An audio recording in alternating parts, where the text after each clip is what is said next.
Nous voulons bénir le Seigneur pour sa grâce ce matin. Prends le temps avant de passer à la parole, de donner quelques instructions qui vont pouvoir nous aider. Premièrement, ça fait du bien. Depuis Dunamis, je n'ai pas ouvert la bouche dans l'église, même pas à VIP, donc c'est la première fois. Excusez si ça sort beaucoup en même temps. On essaie de se contenir et de se gérer, mais parfois il t'échappe par là. Tu dis, hey, rentre en moi, reviens en moi, Saint-Esprit. Je ne vais pas te gaspiller.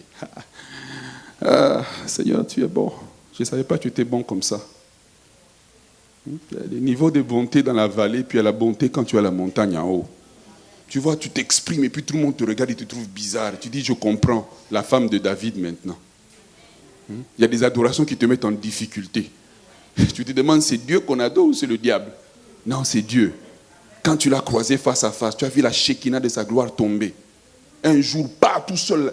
Je ne sais pas qu'est-ce qui jouait. J'avais mis une musique à la télé. Et puis j'étais couché, j'étais en mi-sommeil. Puis la gloire est tombée. J'étais vite à genoux moi-même. Moi-même, pas de musique. C'est le Seigneur. La terre est remplie de sa gloire. Alléluia. Alors, on veut saluer la présence de Maman Perret que nous aimons beaucoup. Nous voulons saluer. Alléluia. Nous sommes heureux de t'accueillir. Je te promets que dimanche prochain, on va encore mieux te saluer. On va être habitué à te saluer. Donc, des meilleures acclamations pour saluer des servants de Dieu qui ont payé un prix lourd pour que l'évangile de Dieu puisse avancer. Nous voulons aussi saluer la famille de Jennifer. Ils sont là ce matin.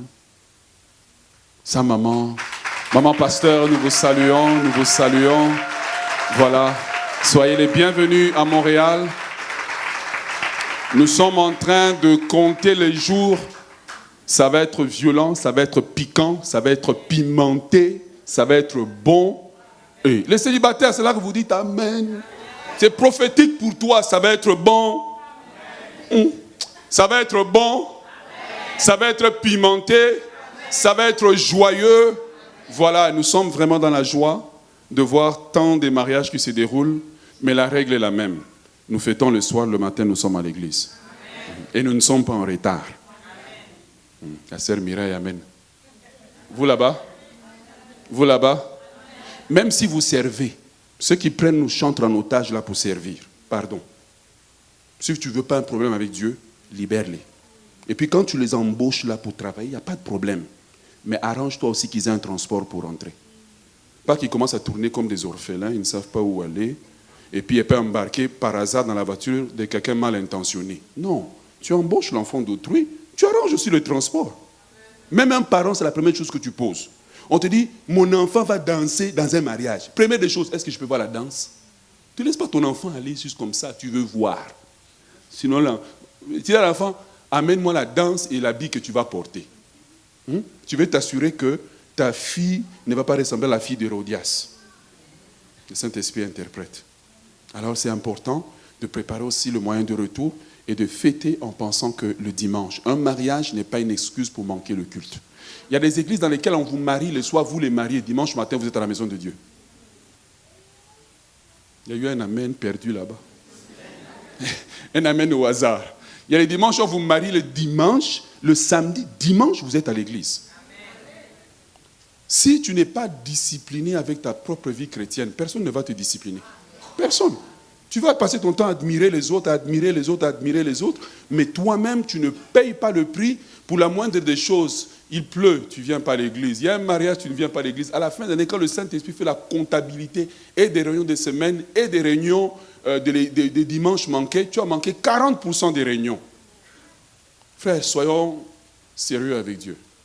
Sérieux. Sérieux.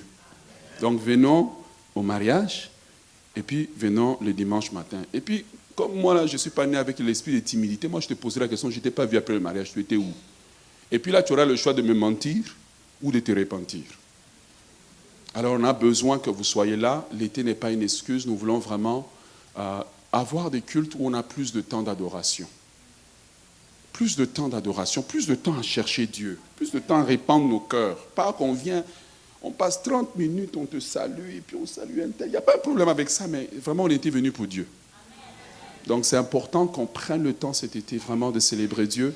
Et merci Seigneur pour tous les beaux mariages qui vont arriver. Et puis nous déclarons aussi l'année prochaine plus de mariages. L'année prochaine plus de mariages. L'année prochaine plus de mariages. Alléluia.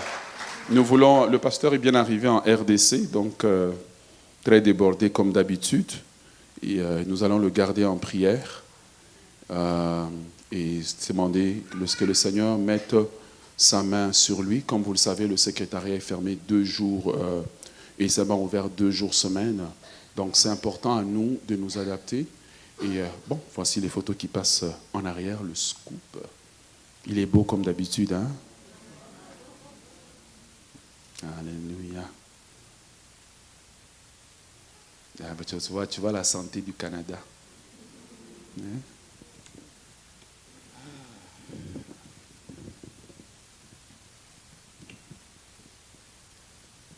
Et j'en profite aussi pour vous encourager. Réunion de semaine, venez. Depuis, je ne sais pas, pour 3 vendredis à VIP, on ne chante que 2 chants. Et puis après ça, le Saint-Esprit lui-même, il descend, puis il nous massacre, quoi. Il nous fait du bien. Alléluia. Est-ce que vous êtes prêts pour la parole? Les 2 prochains dimanches, en tout cas, je t'encourage à ne pas manquer. Si tu veux grandir spirituellement, si tu veux de la viande, je t'encourage à ne pas manquer. Satan met toujours un programme pour toi. Satan, il a plein de programmes.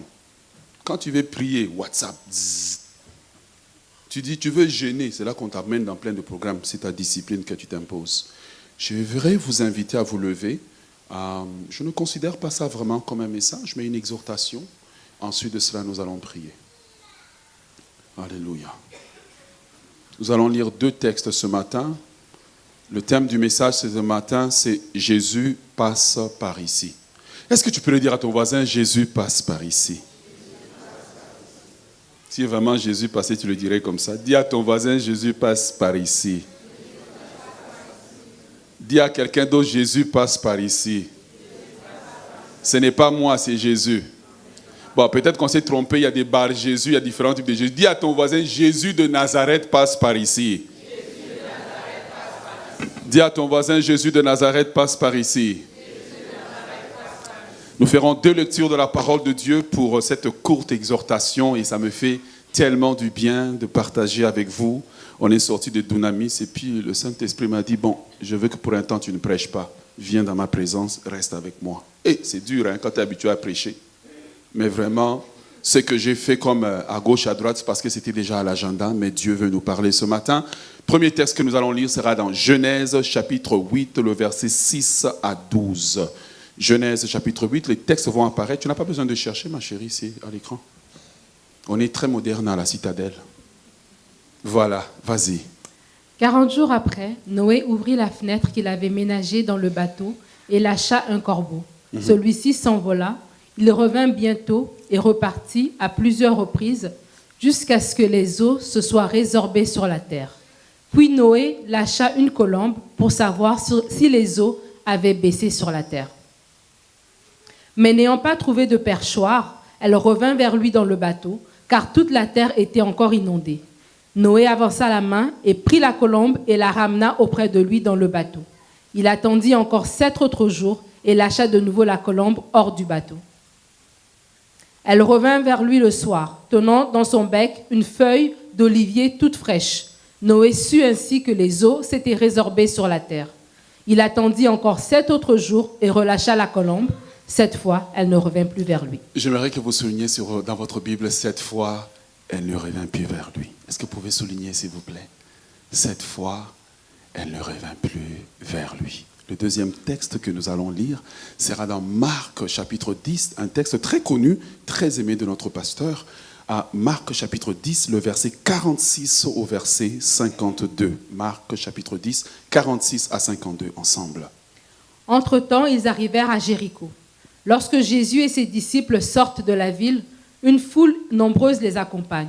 Le fils de Timée, Bartimée, un mendiant aveugle, est assis à sa place habituelle près de la route. Lorsqu'il entend dire que c'est Jésus de Nazareth, il se met à crier « Jésus, fils de David, aie pitié de moi !» Beaucoup de gens le rabrouent et insistent avec menace qu'il se taise. Mais il n'en continue pas moins à crier de plus belle. Fils de David, aie pitié de moi. Jésus s'arrête et dit, faites-le venir. On appelle l'aveugle en lui disant, courage, lève-toi, il t'appelle. À ces mots, il se lève d'un bond, jette son manteau et s'élance vers Jésus. Amen. Jésus lui demande, que veux-tu que je fasse pour toi? Cher maître, lui répond l'aveugle, fais que je puisse voir. Va, lui dit Jésus, ta foi t'a guéri. À l'instant, il recouvre la vue et se joint à Jésus pour le suivre. Amen. Et dans votre Bible, j'aimerais que vous puissiez souligner, il recouvre la vue. Si possible, et on va s'asseoir dans la présence de Dieu. Par la grâce de Dieu, nous serons très brefs ce matin. Il y a certaines choses qui sont importantes et criantes dans la parole de Dieu. Un principe important qu'on cite dans la parole de Dieu, dont je veux me servir pour pouvoir partager avec vous ce matin, c'est le principe des ombres et des images. Dans le principe des ombres et des images, la parole de Dieu nous montre que Dieu nous enseigne par certains types de personnages ou certains types d'activités dans l'Ancien Testament, dont l'accomplissement se voit dans le Nouveau Testament. Exemple, lorsqu'on demande à Jésus un signe, Jésus dit, vous n'aurez d'autre signe que le signe de Jonas. Donc, Jonas, dans le ventre du poisson, est un type de Christ dans le tombeau et qui ressuscite le troisième jour. Est-ce que vous êtes avec moi? Est-ce que vous êtes avec moi? Alors, ce matin, tous les mondes sont suspendus. On dit Amen ce matin. Voilà. Alors, dans le principe des types et des ombres se cachent donc des messages de la part de Dieu, dont Dieu, par le Saint-Esprit, nous véhicule. Vous devez comprendre que la Bible ne se comprend pas intellectuellement.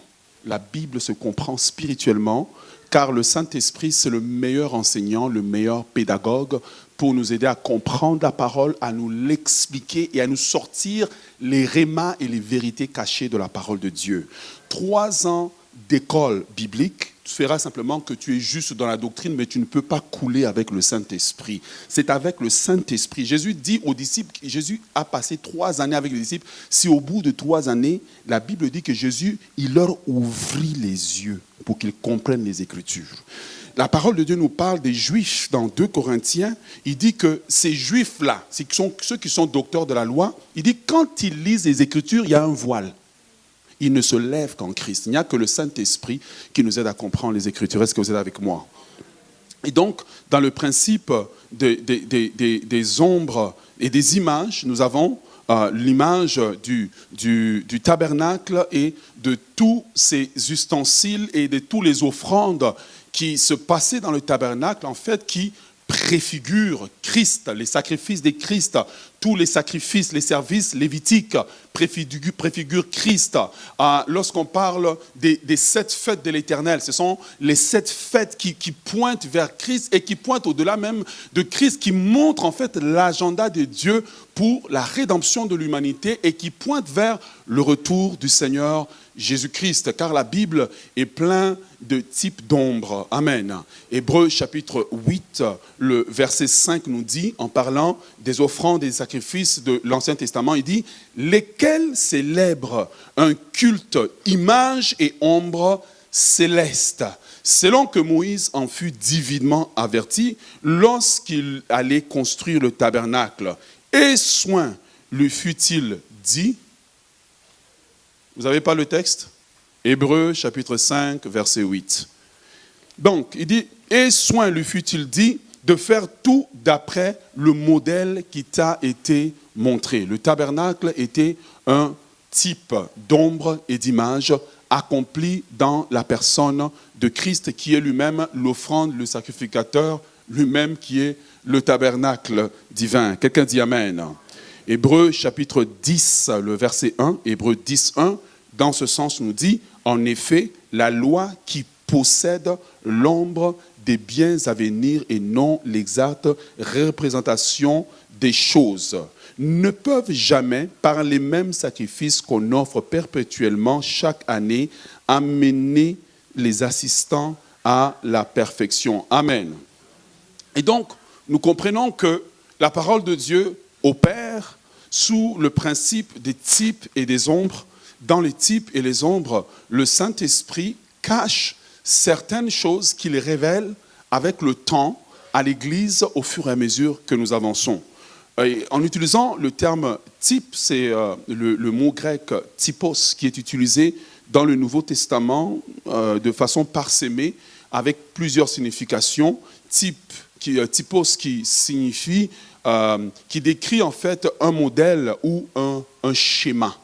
Un schéma ou un modèle. Donc si on suit ce modèle-là, on arrive à Christ. Si on suit le modèle du tabernacle, on arrive à Christ. Et quand Jésus dit « Je suis le chemin, la vérité et la vie », en réalité, quand il dit « Je suis le chemin », c'est le parvis, la vérité, c'est le lieu saint, et la vie, c'est le lieu très saint. Il y a ce cheminement. Et vous pouvez... la semaine prochaine, nous allons en parler. Lorsque nous allons parler du psaume 23, on va aussi ressortir les types en montrant comment est-ce que nous pouvons nous approcher de Dieu. Il est essentiel que nous puissions vraiment maîtriser ces choses-là. Et ainsi, nous comprenons que par le type, nous parlons de schéma.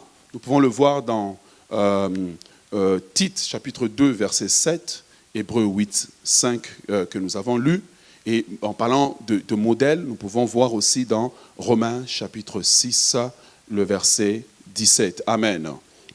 Alors sûrement, vous vous posez la question, mais qu'est-ce que cela a à voir avec tous les deux textes que nous avons lus? Laissez-moi vous parler de la part de Dieu un moment. Ce que vous devez comprendre, c'est que dans le Nouveau Testament, la personne du Saint-Esprit est toujours représenté par une colombe. Le Saint-Esprit, dans le Nouveau Testament, est généralement représenté par une colombe.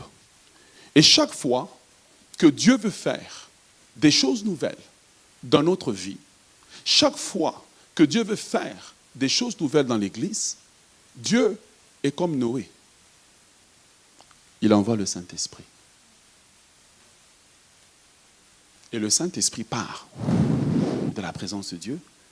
Et puis il vient dans l'assemblée et il veut trouver une terre, une vie dans laquelle il peut se poser.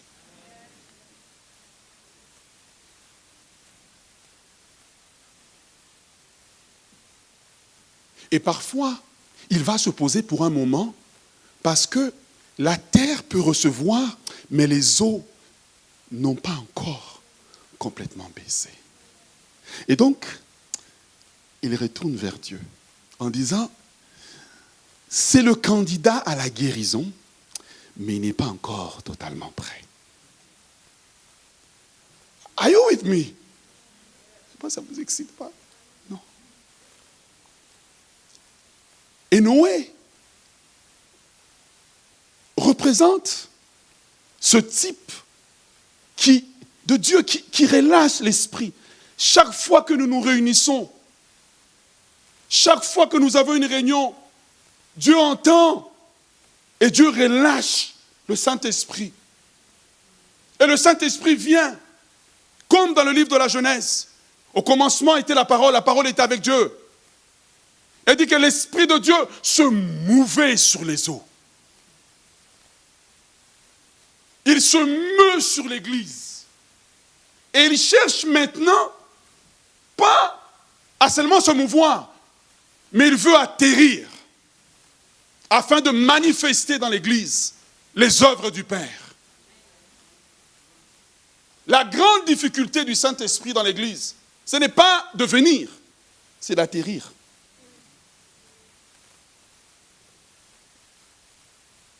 C'est d'atterrir. Voilà pourquoi tu vois que nous faisons des réunions. Les gens rentrent malades, ils sortent malades.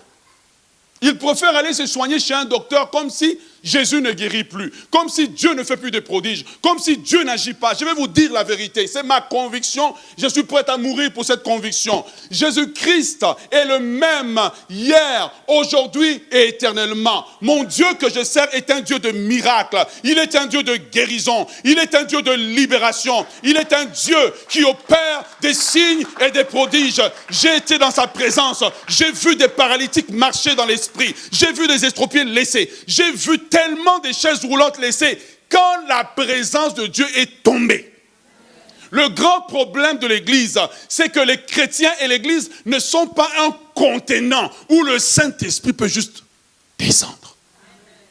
Quand Noé a relâché la colombe, quand la colombe a trouvé un endroit où atterrir, elle n'est plus retournée. Et Noé a su que la fin d'une saison était arrivée et c'était le commencement d'une nouvelle chose parce que le Saint-Esprit, typologie de la colombe, avait trouvé un endroit où atterrir. La grande question ce matin, es-tu le terrain favorable ?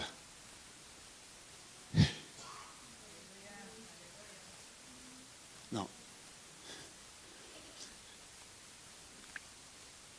Si tu vois, hein, quand tu as trop été avec lui, là, ça devient compliqué de prêcher. Parce que tu essaies de trouver des mots pour ne pas choquer les gens. Es-tu le terrain d'atterrissage où le Saint-Esprit, sans calculer les risques, peut atterrir? Frère, je pensais que j'étais. J'ai pensé. Je suis quand même charismatique, je parle la langue grecque. Je suis parti dans sa présence. Il dit, moi, je suis disponible. Saint-Esprit, j'ai dit, ok, viens. Je suis parti avec lui. Il m'a dit, tu vois toi, si je te permets qu'un paralytique marche, l'orgueil va monter. Il dit, il faut que je l'enlève. Ah oui, je ne peux pas vous parler de vous, je peux parler de moi. Ah, et là maintenant tu commences à rentrer dans le jeûne. Tu dis, Seigneur, brûle tout. Brûle tout. Je m'expose à toi. Brûle ce qui ne te plaît pas. Brûle ce qui ne t'honore pas. Ce que je connais, ce que je ne connais pas. Ce que je cache, que je ne peux pas dire. Brûle tout. Mais je vais être le terrain favorable où je vais être le parc du Saint-Esprit, le Disneyland du Saint-Esprit, où tu as du plaisir à venir jouer. Tu ne connais pas ton cœur, c'est Dieu qui connaît ton cœur. Tu ne connais pas ton cœur, tu ne sais pas ce qui se cache dedans. C'est quand tu avances le feu de l'autel de Dieu, quand tu pries en vérité, le feu de l'autel va révéler qu'est-ce qui se cache en dessous de ton humilité.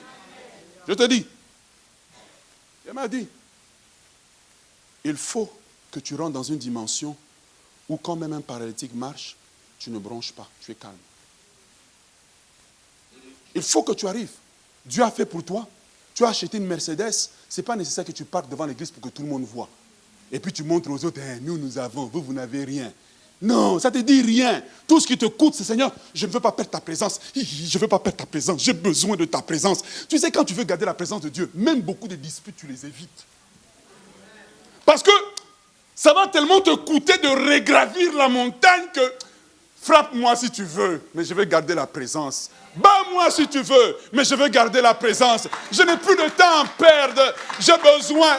Frère, laisse-moi. Tu sais, quand tu payes le prix de la présence de Dieu par des jeûnes et prières, et que quelqu'un vient juste t'agiter là, tu dis, j'ai pas de temps à perdre parce que je ne veux pas rejeûner 7 jours. Tu sais, quand Moïse est descendu, qu'il a brisé l'étape de la loi, il a fallu qu'il refasse le même chemin.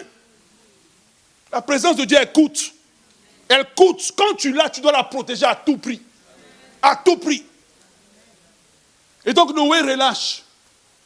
Il relâche l'image de Dieu qui, chaque fois que l'église se réunit, vous pensez que Dieu ne voit pas, Dieu voit. Et il dit au Saint-Esprit, allez, vas-y. Tu vois, Francine a besoin de miracles. Vas-y, dis, je reçois. Quand on dit comme ça, tu dois dire fort. Il faut répondre. Pas par la foi, par la réalité. Dis, je reçois. Il dit, tu vois, Francine et Alain, ils ont une situation qui arrive dans leur vie, mais ils ne savent pas comment le dire. Saint-Esprit, vas-y. Le Saint-Esprit sort dans la présence de Dieu. Il arrive. Et puis, manque de pardon entre eux. Il retourne à Dieu et dit, je peux que rapporter une feuille d'olivier. Ils ne sont pas encore prêts. On va attendre. Mais il prie, mais Seigneur, mais on t'a prié, tu ne réponds pas. Dieu dit, j'ai répondu. Mais vous n'êtes pas encore capable de contenir. De contenir celui que j'envoie. De contenir celui qui a la solution, de contenir celui qui a la réponse, de contenir celui qui a l'explication, de contenir celui qui a la gloire. Et là, les chrétiens disent, mais Dieu ne répond pas aux prières. Qui t'a dit ça? C'est le mensonge du diable. Dieu répond à la prière.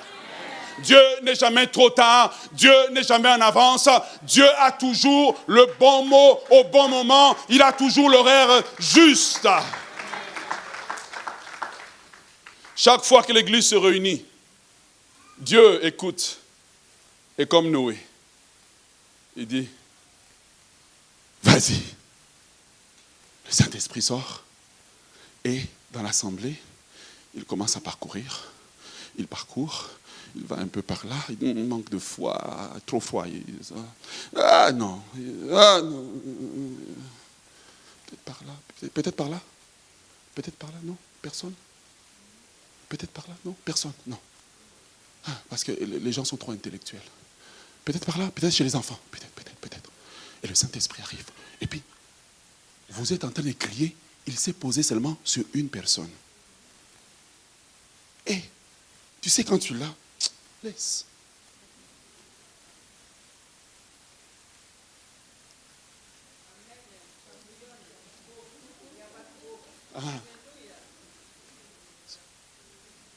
Tu crois quoi? Il n'y a pas de mots. Frère, je ne fais pas semblant, je te le dis. Il n'y a pas de mots. C'est comme...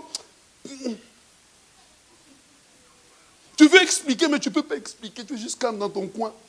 Tu as hâte que la réunion finisse, que tout le monde sorte. Comme ça, tu peux rester seul et puis, tu es seulement avec lui. Tu es seulement dans sa présence. Et puis, il te berce. Et puis, il te parle. Et puis, il te touche.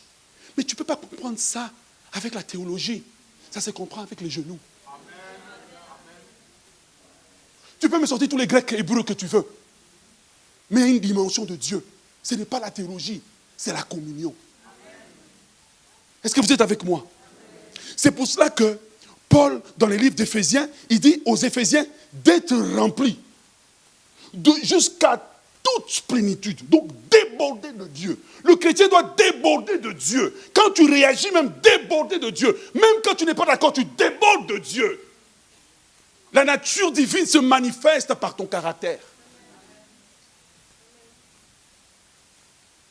Est-ce que vous êtes avec moi?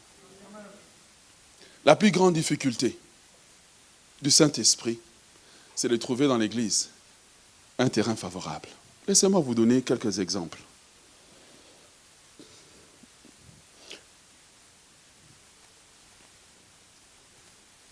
Dieu voulait envoyer son Fils. Le Saint-Esprit parcourt Israël. Il ne trouve personne. Il retourne à Dieu et dit, il n'y a personne.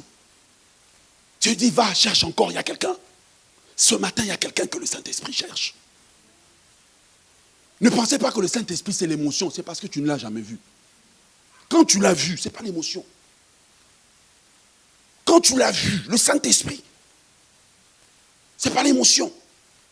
Le Saint-Esprit parcourt Israël, ne trouve personne. Il retourne à Dieu. Dieu dit, retourne encore.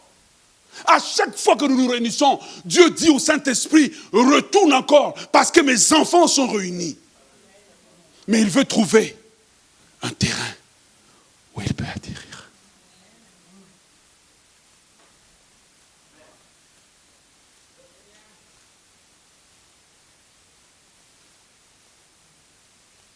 Et le Saint-Esprit retourne auprès de Dieu.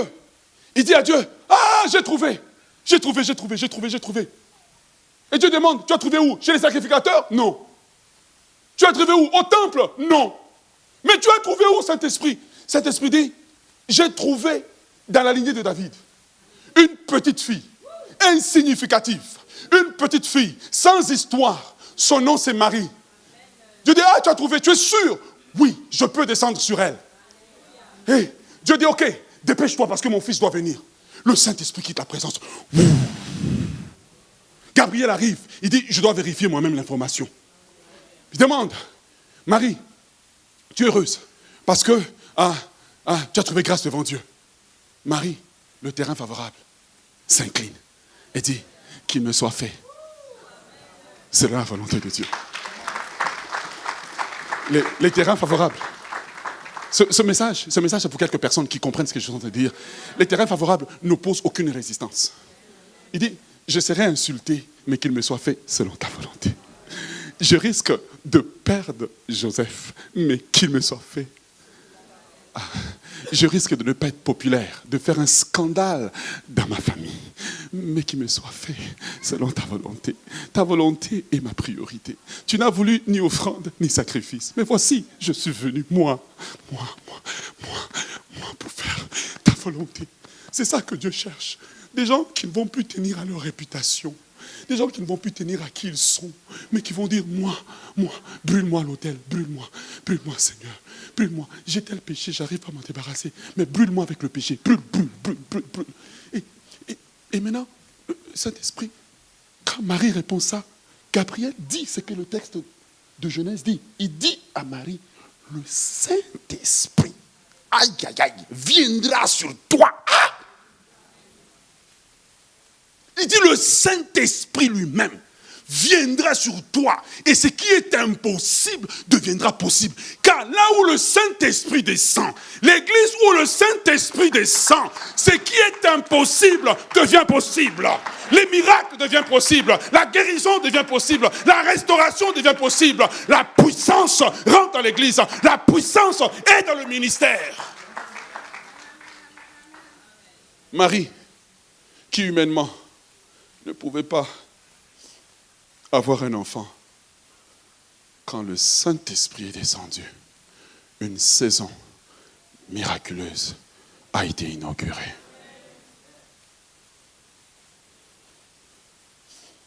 L'erreur de l'Église aujourd'hui, c'est d'avoir mis le Saint-Esprit à la porte. Et nous avons nos beaux programmes, nos belles liturgies, vides de la présence de Dieu. On est plus prêt à plaire aux hommes qu'à plaire à Dieu.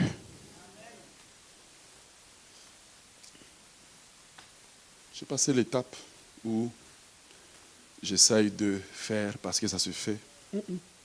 Je ne veux pas, quand je vais le croiser, avoir des problèmes. Tu commences à supplier pendant une semaine, reviens et dis, non, je ne viens pas. C'est comme une femme à qui tu donnes le rendez-vous, non? Tu donnes le rendez-vous 2 fois, tu ne viens pas. Même nos épouses ici, elles te disent, ne va pas comme ça, tu y vas. Ne va pas comme ça, tu y vas. La 3e fois, tu lui demandes d'avis. Une bonne femme, elle va se taire. Maintenant, tu deviens nerveux. Mais dis quelque chose, non, Suzanne? Elle te regarde seulement. Le Saint-Esprit aussi est comme ça. Nous avons besoin d'être le terrain où il va atterrir. Actes des apôtres. Même pas. Jean, le texte pour Marie, c'est Luc chapitre 1, verset 35. Actes des apôtres. Marc chapitre 10, chapitre 1, le verset 10, Marc chapitre 1, le verset 10, nous dit qu'au moment où Jésus sortait de l'eau, le Saint-Esprit est descendu. La descente du Saint-Esprit, elle est nécessaire pour rentrer dans l'extraordinaire divin. Frère, ne sommes-nous pas fatigués de vivre une vie ordinaire, défaite après défaite? Même le diable, il ne veut plus t'attaquer. Il est épuisé. Le diable aime des gens qui lui résistent un peu. Lui, vraiment, il me donne un peu de quoi faire. Quand Jésus est sorti, la Bible dit que le Saint-Esprit est descendu sur lui. Et la Bible nous dit que Jésus, rempli du Saint-Esprit, est parti dans le désert. Le même Jésus qui est parti dans le désert, 40 jours plus tard, il rentre dans la dimension de l'extraordinaire. La Bible nous dit Jésus revêtu maintenant, parce qu'il y a une dimension avec Dieu où tu es rempli. Mais la dimension du revêtement, dans lequel tu dis Lazare sort, tu n'as pas besoin de répéter 2 fois Lazare sort. Tu dis à la fièvre de partir, la fièvre part. Tu dis au vent de se calmer, le vent se calme. Cette dimension, elle est disponible pour chaque enfant de Dieu. Parce que Jésus a dit, vous allez faire les œuvres que j'ai faites et vous en ferez des plus grands. Nous sommes appelés à faire des prodiges au nom de Jésus. Et frères et sœurs dans le Seigneur, nous devons être le terrain favorable sur lequel le Saint-Esprit doit atterrir. Actes chapitre 2, le verset 1 à 4, nous dit qu'ils étaient réunis dans la chambre haute. Et quand ils étaient réunis, après avoir prié, qui est descendu? Le Saint-Esprit est descendu. Si le Saint-Esprit a été une nécessité pour l'Église primitive, comment l'Église d'aujourd'hui peut se priver de la personne du Saint-Esprit? Il y a plus d'accent dans le livre des Actes des Apôtres. Il y a plus d'accent dans le ministère de Jésus sur le Saint-Esprit que toute autre chose. L'Église est faible parce que le Saint-Esprit n'a pas le contrôle. Les chrétiens sont faibles parce que le Saint-Esprit n'a pas le contrôle. Noé, dans l'arche, relâche la colombe. La colombe sort. La colombe revient, il dit, presque prêt, mais pas encore prêt. Il relâche une deuxième fois, 7 jours après. La colombe vient et la colombe ne retourne plus. Ma prière, je ne sais pas pour toi, mais pour moi. Ce n'est pas un message, hein, c'est juste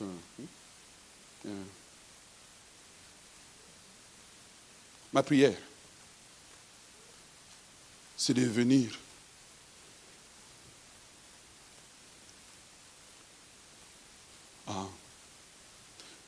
le centre d'hébergement du Saint-Esprit.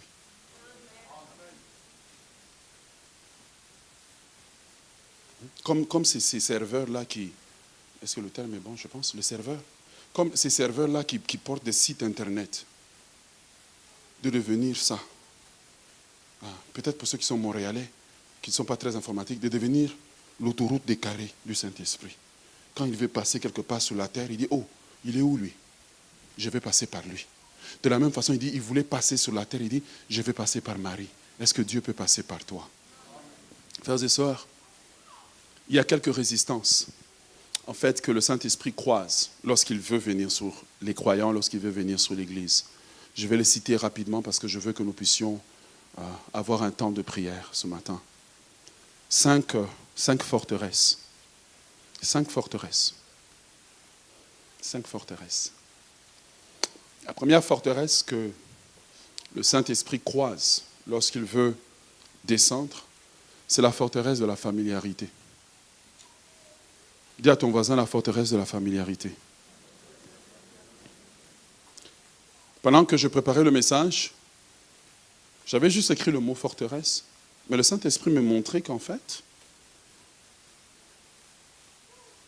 la forteresse là, ce n'est pas seulement une résistance. Il me montrait comment le Saint-Esprit veut venir, mais les forteresses sont comme des canons puis ils tirent pour abattre. Vous savez, vous pouvez tellement être familier à cet endroit, tellement familier, que vous êtes comme Jacob. Jacob s'est éveillé, m'a dit, hey, Dieu était ici, je ne le savais pas. Et il appela cet endroit Bethel. On est tellement familier, les chantres, tellement familiers à diriger le culte, tellement les prédicateurs familiers à monter ici, et on sait que rien ne va m'arriver, je peux faire comme je veux, je peux dire comme je veux, rien ne va m'arriver. Donc, il n'y a plus ce respect. Cette attente-là de la présence de Dieu. La familiarité avec les hommes de Dieu. Tu t'assieds avec moi, je ris avec toi. Frère, je peux rire avec toi un moment, puis un moment, c'est plus moi. Je ris, et puis l'autre côté, puis je tourne. Quelqu'un qui a expérimenté ça, il rentre dans mon bureau, on rit. L'autre côté, je tourne, je commence à parler, il pleure. Je dis, pourquoi tu pleures maintenant? Oh non, c'est parce que là, tu es en train de dévoiler ma vie. La familiarité. La familiarité avec la présence de Dieu. On pense que je peux venir n'importe comment, servir n'importe comment. J'ai mal parlé, je suis en chicane avec les gens, je suis un contestataire, et puis je sers pareil. La familiarité chasse le Saint-Esprit. Chasse le Saint-Esprit. C'est comme ça que tu vas voir pendant l'adoration, on est vraiment plongé. Tu vois quelqu'un, va faire ça devant ton patron pendant qu'il te parle. Tu auras droit à un 4% rapide. La familiarité.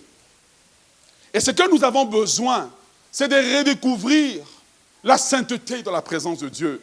C'est de redécouvrir combien le privilège que nous avons est spécial. Et on devait arriver à une dimension où, dès que tu rentres à l'église, tu t'en vas vite donner ton offrande. Le moment des offrandes ne devait pas prendre beaucoup de temps dans le culte. Comme ça, on peut se concentrer à l'exalter, à le magnifier, à l'élever, à le sanctifier, à dire combien il est beau, combien il est grand, combien il est précieux, combien il brille. Il brille plus que 1000 soleils réunis. Quand il s'élève, des galaxies sortent, des nouvelles dimensions sortent. Le Dieu d'amour, de compassion qui a fait passer devant Moïse toute sa bonté, toute sa pureté, qui a proclamé l'Éternel, le Dieu grand, le Dieu saint, le Dieu redoutable, le Dieu miséricordieux sur 1000 générations, le Dieu qui nous a aimés. On ne veut pas perdre de temps avec des choses inutiles. On veut donner notre offrande, puis on veut juste venir se prosterner devant lui. Voici la première forteresse. La deuxième forteresse. La deuxième forteresse. C'est une théologie que nous avons dans notre tête. En anglais on dit misconception, une mauvaise compréhension du Saint-Esprit. Randy, il est où? Viens. Alors, les gens pensent que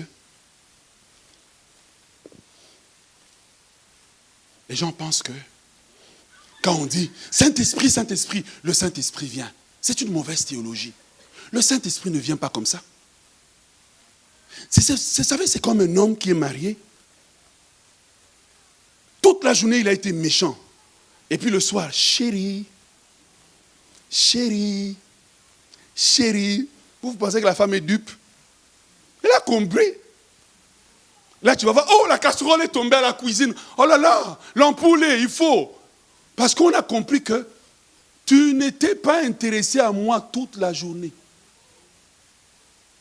Il y a des théologies qui circulent. On ne peut pas parler au Saint-Esprit. Ah, mais c'est bizarre parce que lui nous parle. Mais lui nous parle, donc nous on ne peut pas lui parler. Il fait un monologue.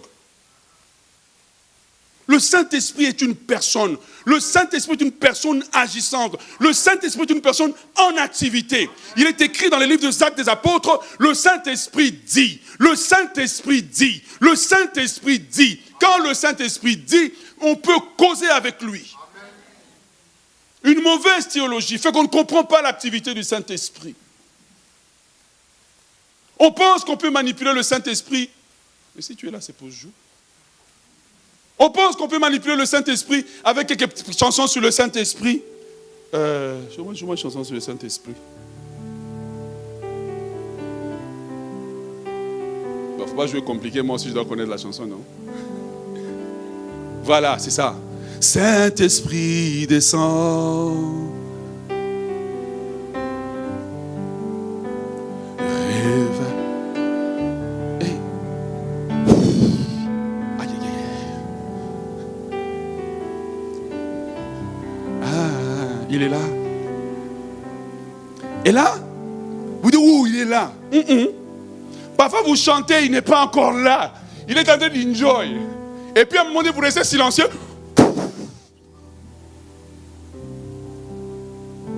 Parfois, ce n'est pas dans le chant. C'est quand le silence.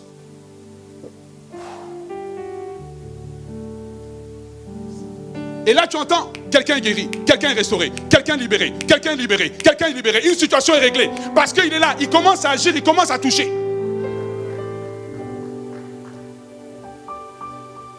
Une mauvaise théologie, une mauvaise compréhension de la personne du Saint-Esprit qui a été souvent enseignée par des gens eux-mêmes qui n'ont pas expérimenté le Saint-Esprit. Eux-mêmes qui n'ont pas été baptisés de feu. Comment tu peux parler de ce que tu n'as pas toi-même reçu? Voilà pourquoi Jésus parle d'eux. Il dit, ce sont des aveugles qui conduisent des aveugles.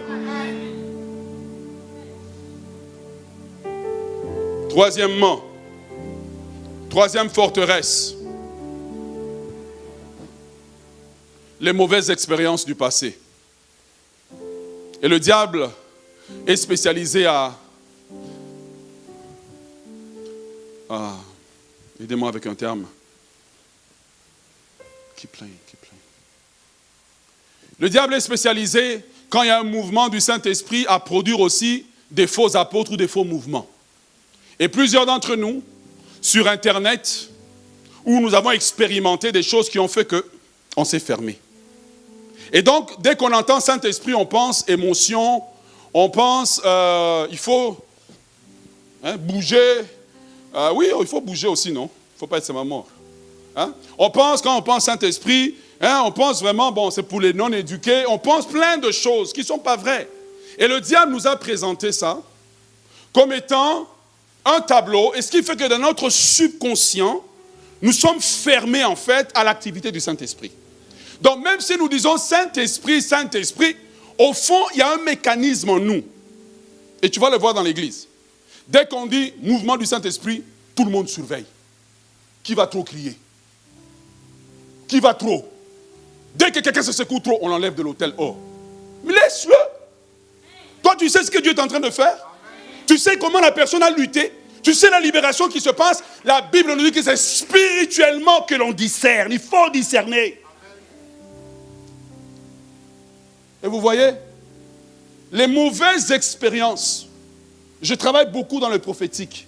Mais à un moment donné, je l'ai jeté. Je dis, hey, je n'ai plus de problème. Trop de sollicitations et puis trop de combats. C'est quand je suis revenu à Dieu, revenu dans sa présence, il m'a montré combien j'ai privé le corps de Christ d'un don dont ils avaient besoin.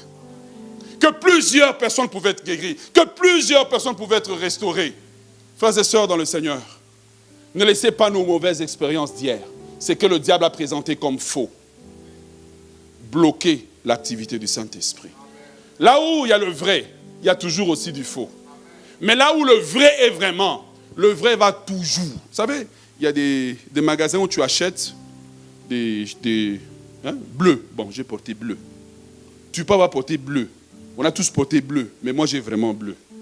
Vous avez compris ce que je veux dire? Hein? Toi, on met dans le lavage. Toi, tu laves, ton bleu sort bleu pâle. Le mien reste bleu. Est-ce que vous me comprenez? Les mauvaises expériences font que les chrétiens sont fermés. Et le Saint-Esprit vient et il est repoussé. Numéro 4. Quatrième forteresse. Ça vous bénit? Quatrième forteresse que l'on trouve dans la vie des enfants de Dieu dans l'église, la résistance démoniaque. Chaque fois qu'il y a un mouvement de l'Esprit de Dieu, le diable va essayer de contrecarrer le mouvement. Si je dis ici ce matin, les malades, venez, on va prier. Il y a quelqu'un parmi eux qui viendra me tester. Il y a quelqu'un qui viendra. Ou il y a quelqu'un qui dans la salle va travailler pour que personne ne tombe, personne ne soit guéri. Et là, il bloque, il dit, mais vous voyez vos histoires de Saint-Esprit, ça ne marche pas. En fait, ça marche, mais il y a une résistance démoniaque qui opère. Comme Élimas le magicien, travailler pour que la foi du proconsul ne vienne pas à Dieu. Et Paul l'a détecté. Et Paul a dit, toi, ouvrier des ténèbres, dans chaque église, il y a toujours des Élimas le magicien. Il y a toujours des agents de l'ennemi qui travaillent. Mais nous n'opérons pas à partir de la peur, nous opérons à partir de la foi. Hébreux 11.1 nous dit, la foi est une assurance des choses que l'on espère et une démonstration des choses que l'on ne voit pas. Est-ce que vous êtes avec moi? Cinquièmement, je dois aller vite là-dessus. La cinquième forteresse et la plus forte, c'est la tradition. La tradition. La tradition, les traditions que nous avons. Imaginez-vous, on a journée des fêtes des mères. Et puis les mères ont tout préparé. Ils ont tout préparé, le programme est monté. Et le pasteur arrive, il dit, le Saint-Esprit ne me convainc pas qu'on doit le faire comme ça cette année.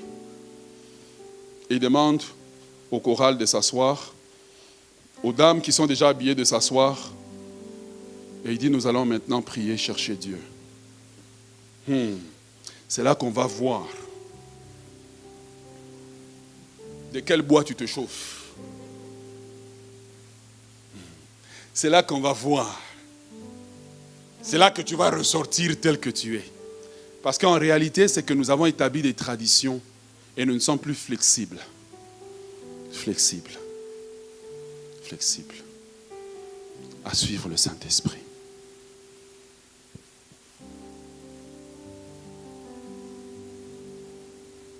Et si Dieu nous disait, vendez ce bâtiment, Et si Dieu nous disait, vendez le bâtiment? Et si Dieu me disait, quitte, laisse tout, va-t'en? Jusqu'où je suis prêt à abandonner la tradition?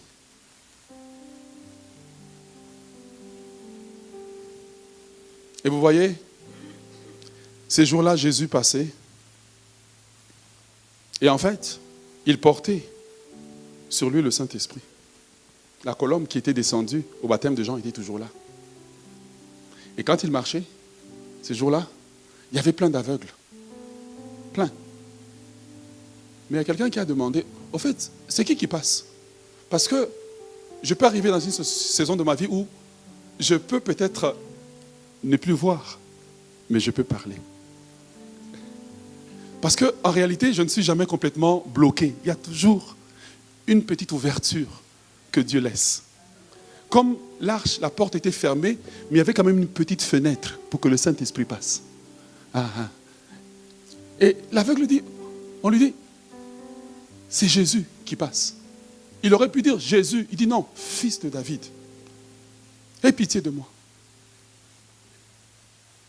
Et Jésus a continué. Mais Bartimée a dit non, non, non. Je ne veux pas laisser passer aujourd'hui. Est-ce que tu vas le laisser partir aujourd'hui, le Saint-Esprit? Est-ce que vous allez le laisser partir? Vous allez retourner quoi? Oh, il est 12h30, il faut qu'on parte. Barbecue.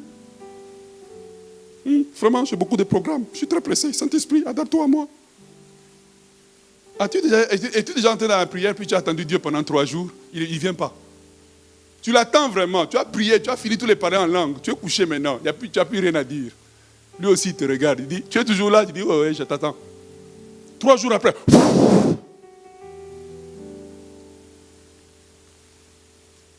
Et là, mon frère et soeur, quelque chose se passe. La colombe détecte qu'il y a un terrain. Parce que tous les autres aveugles ont entendu le même renseignement, ça n'a provoqué aucune réaction.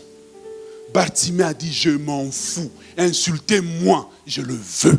Piétinez-moi, je le veux. Bousculez-moi, je le veux. C'est ce type de chrétien à qui Dieu accorde tout. C'est ce type de chrétien à qui Dieu accorde l'esprit sans mesure. Il dit, même si la réunion doit s'éterniser, j'ai besoin de lui, je ne peux pas passer la semaine. J'ai trop de problèmes. Lequel d'entre nous va chez un médecin, 2 heures après, le médecin ne m'a pas reçu, mais moi je m'en vais. Tu penses que le médecin va te courir après? C'est toi qui as le problème. Et l'homme qui portait la colombe de Dieu, il dit, appelez-le. Et puis, Bartimée se lève. Et puis, il jette son manteau. Comme quoi pour dire, je ne retournerai plus. Je ne sais pas ce qu'il va faire. Mais moi j'ai décidé, plus jamais. Plus jamais. Il y a des décisions que tu prends avant même que Dieu arrive. Plus jamais. Plus jamais. Seigneur, tue-moi s'il le faut. Mais jamais je ne peux retourner là où j'étais. Et pendant qu'il arrive, Jésus lui pose une question et sa réponse m'a choqué. Jésus lui pose la question, que veux-tu que je fasse pour toi? Bartimée répond, Seigneur, que je retrouve. Il n'a pas dit que je vois. Ça veut dire qu'il y avait une saison dans sa vie où il voyait.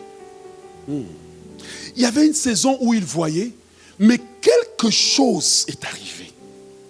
Et cet homme qui voyait, ne voyait plus. Tu vois, dans ta vie, il y a quelque chose aussi que tu as besoin de retrouver. Et le Saint-Esprit est là ce matin. Il y a quelque chose que tu as perdu. Peut-être que tu as perdu la joie. Le Saint-Esprit est là ce matin et te pose la question, que veux-tu que je fasse pour toi? Peut-être que tu as perdu la santé. Ce matin, en m'entendant prêcher, tu cries, mais fils de David, aie pitié de moi. Et le Saint-Esprit dit, voici un terrain favorable. Et il te pose la question, qu'est-ce que tu veux que je fasse pour toi?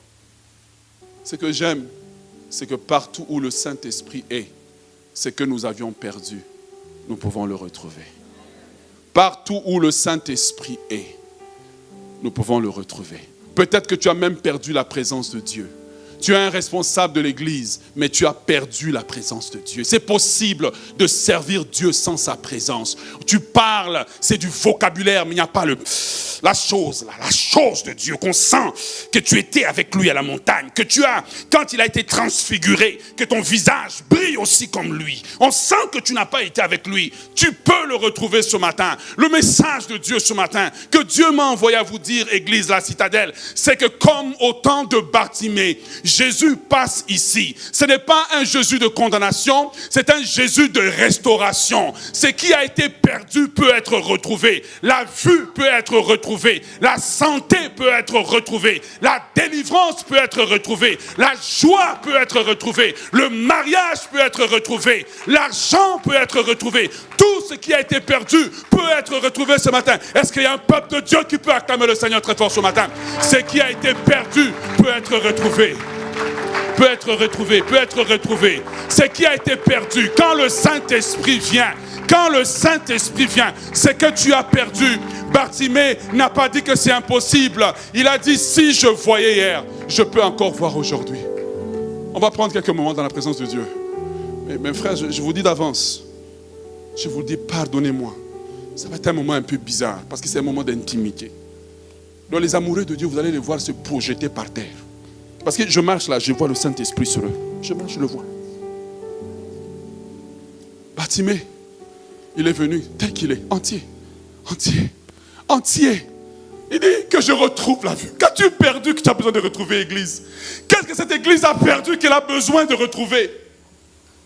Qu'est-ce que vous, en tant que responsable, vous avez perdu? Qu'est-ce que nous, en tant que responsables, nous avons perdu?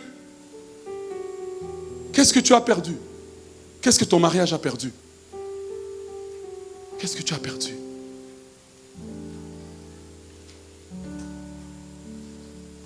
C'est l'air que je respire.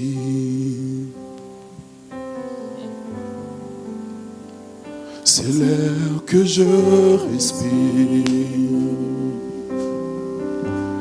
Ta sainte présence habite en moi.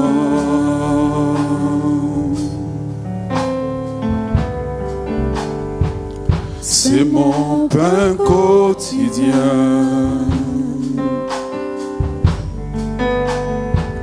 C'est mon pain quotidien.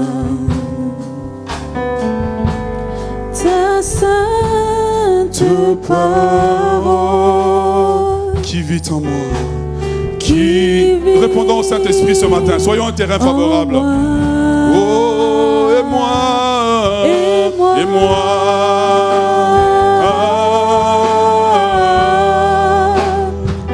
Je suis perdu sans toi. J'ai besoin de toi, Seigneur. Je peux faire semblant devant les hommes, mais pas devant toi. Et moi. Give me more, God. Je suis perdu sans toi. Je suis perdu sans toi.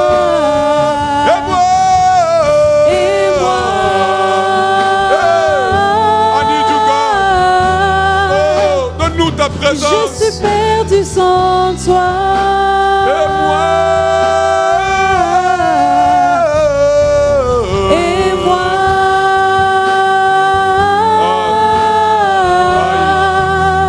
God. Je suis perdu sans toi. Parle à Dieu un moment, parle à Dieu un moment, parle à Dieu. Parle à Dieu un moment. This is the air. J'ai dit parle à Dieu, j'ai pas dit murmure. Bartimée n'a pas murmuré. Es-tu le terrain où le Saint-Esprit peut atterrir? I need you. Oh God. Oh Seigneur.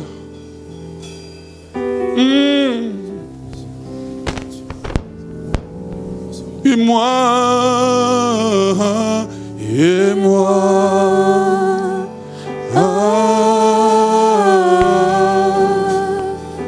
J'ai tant besoin de toi. Je suis perdu sans toi.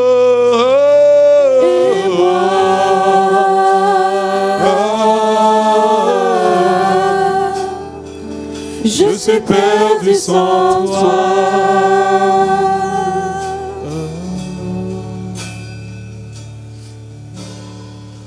Tu es tout pour moi.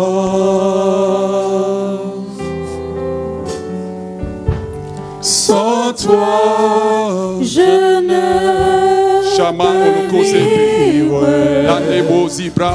Tu es tout pour moi. Garde-moi près de toi. Il y a quelqu'un en ces lieux. Les sinus sont en train d'être dégagés en ce moment par le Saint-Esprit. Maintenant, tes sinus sont dégagés. Il y a quelqu'un d'autre en ces lieux. La dépression. Derrière ta dépression, en fait, il y a une peur. Cette peur, tu as été injectée à l'enfance. Il y a eu un incident qui s'est passé avec ta mère. Et depuis lors, il y a eu cette peur qui a ouvert la porte à la dépression. Mais le Seigneur te dit maintenant, la dépression et cet esprit derrière la dépression te quittent dans le nom de Jésus. Dans le nom de Jésus, sois libéré. Sois libéré.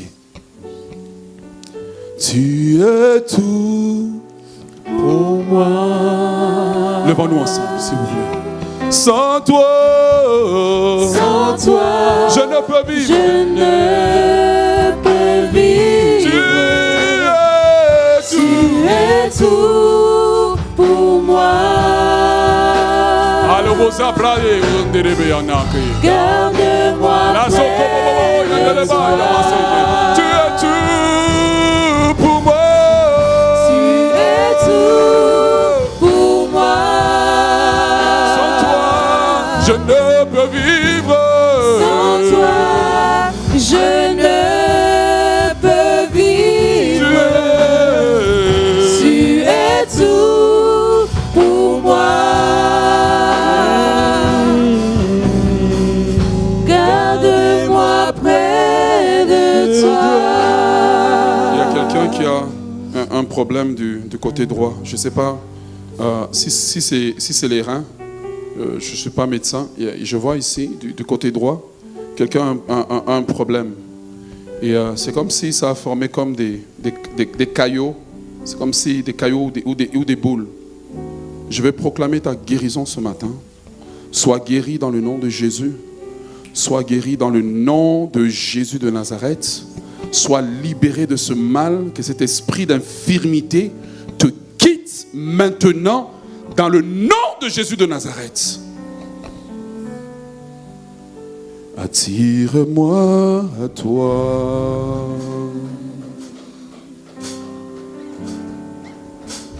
Ne me laisse pas.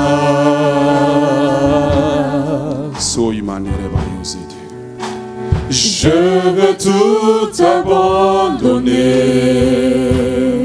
Et restaurer notre amitié. et restaurer notre amitié.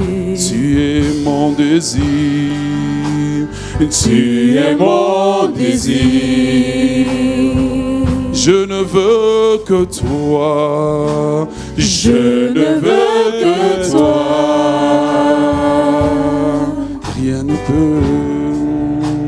Rien ne peut te remplacer.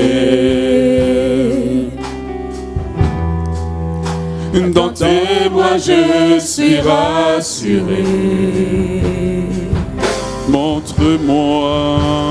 Montre-moi la voie qui me ramène à toi. Tu es tout. Oh, oh, oh, oh, oh. Tu es tout pour moi. Sans toi, je ne peux vivre. Sans toi, je ne peux vivre. Tu es tout pour moi. Garde-moi près de toi. Est-ce qu'on peut acclamer le Seigneur très très fort?